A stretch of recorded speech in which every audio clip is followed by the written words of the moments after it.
Sa likod ng tamis at lutong ng Queen Pineapple ng Camarines Norte at sa kabila ng bilyong pisong potensyal ng industriya, hindi pa rin ligtas ang mahigit 2,000 magsasaka sa matitinding pagsubok.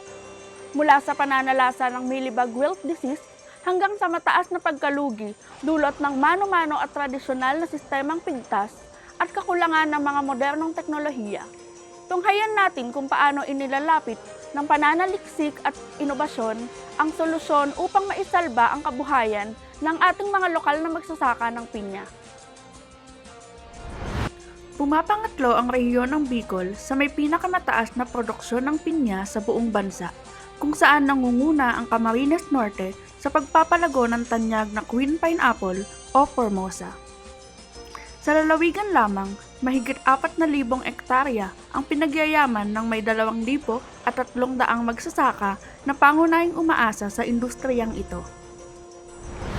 Sa pagdiriwang ng 2026 Regional Science, Technology and Innovation Week ng DOST Bicol, tampok ang Queen Pineapple Research and Development Institute o QPRDI ng University of Camarines Norte, na naitatag sa pamamagitan ng NICER program ng DOST para sa pananaliksik at pagpapaunlad ng industriya ng Queen Pineapple sa rehiyon, kabilang na ang pagtugon sa problemang dulot ng pineapple wilt disease.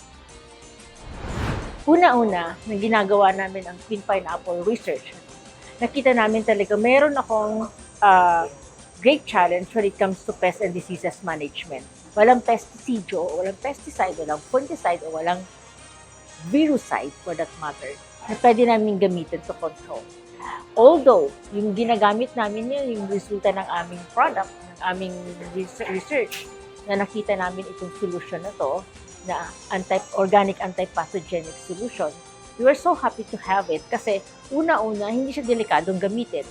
Pwede mo nga siyang malunok na hindi ka maano. But still, it addresses the problem. Ang resultang ito ng pananaliksik na nagbunga ng praktikal na solusyon ay ilan lamang sa mga matagumpay na proyekto ng QPRDI.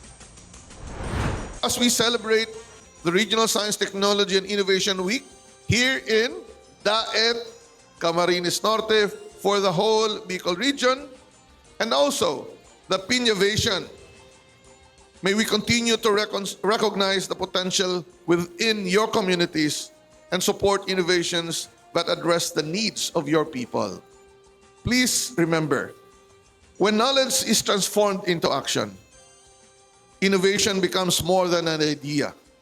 It becomes an opportunity, and more than that, it becomes progress. Sa siyensya at teknolohiya, tiyak po, buhay niyo ay gaganda. Sa siyensya at teknolohiya, negosyo ninyo ay tsakikita. Sa siyensya at teknolohiya, kalusugan ninyo ay sisigla. At sa siyensya at teknolohiya, mas tatamis pa ang pinya.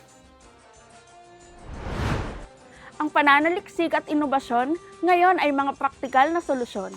Ito ang handog ng QPRDI sa mga magsasaka upang maisulong ang pagbuo ng isang mas matatag at napapanatiling industriya ng Queen Pineapple sa Camarines Norte.